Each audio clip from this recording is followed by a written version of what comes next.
Exam के दिन करीब आते जा रहे हैं और हम एक चीज लगातार पूछे जा रहे हैं सर से, और मुझसे भी पूछ रहे हैं कई चीज कि भैया हम कौन से चैप्टर पढ़ें, कौन से चैप्टर छोड़ दें।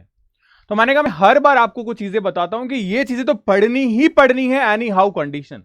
लेकिन आज मैं प्रॉपर एनालिसिस के साथ में पूरी रात भर बैठ के मैंने तीनों सब्जेक्ट के कौन चैप्टर आपको छोड़ने चाहिए, जिनसे क्वेश्चन या तो आ नहीं सकते इस बार, और या आएंगे तो थोड़े अच्छे लेवल के सवाल होंगे, तो एटलीस्ट हमें वो छोड़ देने चाहिए ताकि हम एवरेजली 75 प्लस तो टारगेट कर ही लें। तो वो कौन से ऐसे चैप्टर्स हैं उनके बारे में आपको बताता चलूंगा, और साथ ही साथ में मेरा मेन मोटिव ये कि थोड़ा सा चीज़ों को जल्दी करूं, इस वजह से मैं प्रॉपर्ली पीपीटी अरेंज नहीं कर पाया ताकि मैं आपके पास में कम समय में ज़्यादा चीज़ें बता पाऊं।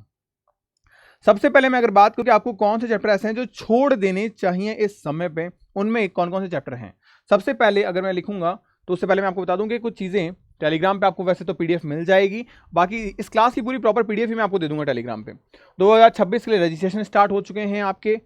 अब बात करें प्रॉपरली कि कौन से टॉपिक ऐसे जो आपको छोड़ने चाहिए।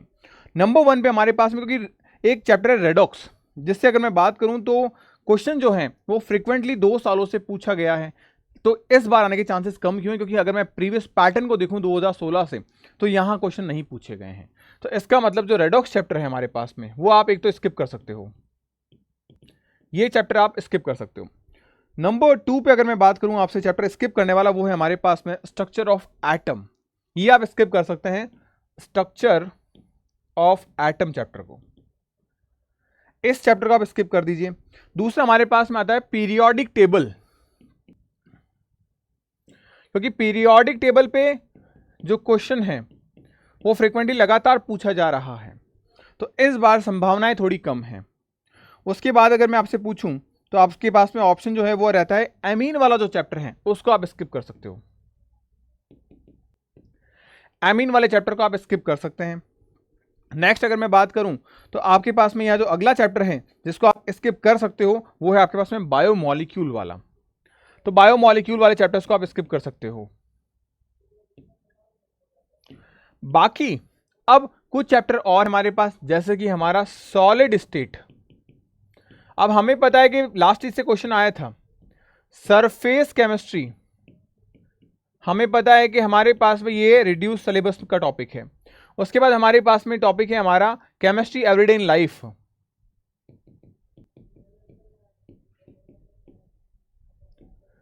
Chemistry everyday in life. तो ये वो टॉपिक्स है जो हमारे क्वेश्चंस जहां पे या तो रिड्यूस सिलेबस के टॉपिक हैं या जिनसे क्वेश्चन पूछने की संभावना इस बार कम है। इसका मतलब अगर आप केमिस्ट्री पढ़ रहे हो तो ये आपके पास में 3 और 5 8 ऐसे चैप्टर हैं जिनको आप स्किप कर सकते हैं, और प्रेफरली ये तो हम स्किप कर ही रहे हैं। अच्छा, एक जो मेजर डाउट है वो है पी ब्लॉक को लेके कि पी ब्लॉक में क्या करना चाहिए। अगर मैं बात करूं पी ब्लॉक को लेके, तो पी ब्लॉक का आपके पास में क्लास 12th का हिस्सा और क्लास 11th का हिस्सा है। अगर मैं बात करूं क्लास 11 के हिस्से को लेके कि सर क्लास 11 के हिस्से में क्या करना है, तो आप क्लास 11th का जो पी ब्लॉक का सेगमेंट है, P block in class 11 segment, उसको आप स्किप कर सकते हो। बाकी जो क्लास 12th का हिस्सा है उसको आपको डेफिनेटली करके जाना, बिकॉज उससे क्वेश्चंस आपके आ सकते हैं। तो ये मोटे मोटे तौर पे मैंने आपको 2 चैप्टर्स बता दिए और जिनको आप स्किप कर सकते हो, यानी कि 10 चैप्टर आप इन्हें स्किप कर सकते हो कि यहां से क्वेश्चन के पूछे जाने की प्रोबेबिलिटी जो है वो काफी कम होगी इस बार। तो अगर आप प्रॉपर्ली सिस्टमैटिक तरीके से प्रिपरेशन कर रहे हो तब तो आपको कुछ भी स्किप नहीं करना है। बट कहीं ना कहीं लास्ट टाइम पे हम आ गए और हम एक डर का माहौल बन गया अंदर कि क्या करें क्या नहीं करें। तो आपके पास में ये क्वेश्चन है जिनसे या तो कम क्वेश्चन पूछे जाएंगे या इस बार पूछने की संभावनाएं कम है, तो इन क्वेश्चन को आप स्किप कर सकते हो। बाकी किसी को भी आप छोड़ नहीं सकते, ध्यान रखिएगा। अगर आपके पास समय है, आपने पढ़ा है, तो आप इनको जरूर पढ़िएगा, क्योंकि कहीं ना कहीं अगर हमारे पास में 5 है और इससे अगर 3 क्वेश्चन या 2 क्वेश्चन भी आते हैं तो हमारे लिए एक प्लस एक एडवांटेज रहता है। इनमें से कोई ऐसा चैप्टर नहीं है जो हार्ड हो। अब अगर हार्ड की कैटेगरी में अगर आप जाओगे तो हमारे पास में इलेक्ट्रोकेमिस्ट्री हो गया, आयनिक इक्विलिब्रियम हो गया, कोऑर्डिनेशन कंपाउंड हो गया, ये ऐसे चैप्टर हैं जिनसे क्वेश्चन बनते हैं, तो इन्हें छोड़ नहीं सकते हैं। अगर हम इन्हें भी छोड़ देंगे तो हमारा सिलेक्शन दिक्कत में आ जाएगा। तो इन टॉपिक को बिल्कुल भी मत छोड़िएगा।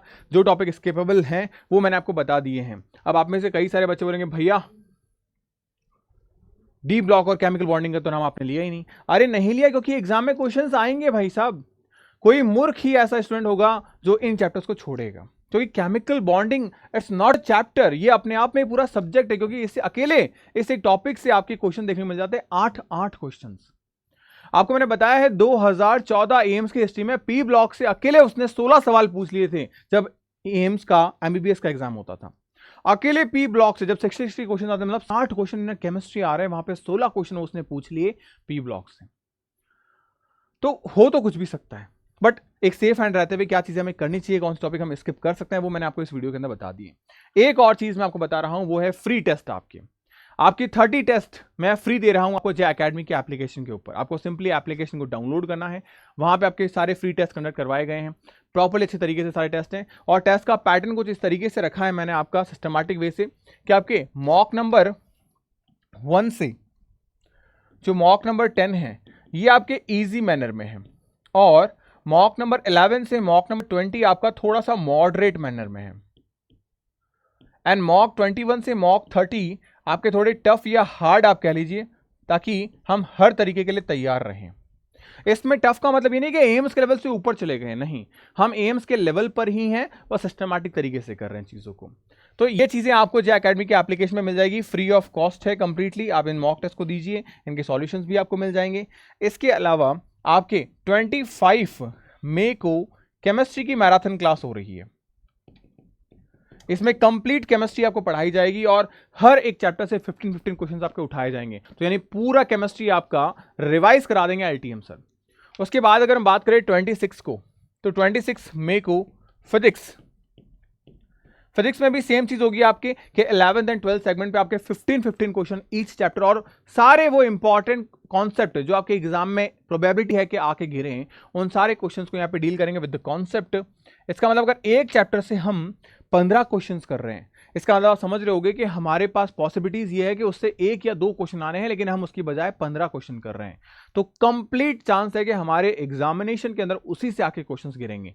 तो अगर आप इन 2 चीजों को फॉलो कर रहे हो, एक मैराथन क्लास को और एक मॉक टेस्ट को एप्लीकेशन के ऊपर जाके, तो आप अपने सिलेक्शन की ओर लगातार बढ़ते चले जाओगे, इस बात की एश्योरिटी है। और आप में से कोई ऐसे कैंडिडेट जिनका फॉर्म रिजेक्ट हो गया है या जिसके छोटे भाई बहन तैयारी करने का प्लान कर रहे हैं, then definitely you can join switch उम्मीद प्लस बैच फॉर 2026, क्योंकि इस बार हमारा टारगेट है 40,000 क्वेश्चंस आपको करवाने का, क्योंकि इस बार हम आपको नोट्स भी प्रोवाइड करवा रहे हैं। ये हमारी खुद की बुक्स आपको आपके घर पे डिलीवर की जाएगी, ताकि आपके पास नोट्स बनाने का समय हम बचा लें। आपके पास नोट्स बने हुए होंगे, उनमें मॉडिफिकेशंस करने हैं, उन्हें पढ़ना है और उनके एमसीक्यूज लगाने हैं, क्योंकि यहाँ पे प्रैक्टिस के लिए आपको बहुत सारी चीजें मिलने वाली है। 3 बार आपका सिलेबस इंटायरली हम रिवाइज कराएंगे। डेली आपको डीपीपीज और उनके वीडियो सॉल्यूशंस मिलेंगे।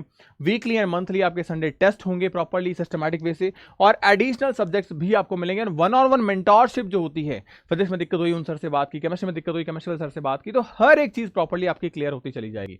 और स्पेशलाइज एक बच्चों का ग्रुप भी बनाया जाएगा, जहां पे आप 24/7 अपने डाउट डिस्कशन कर सकते हो।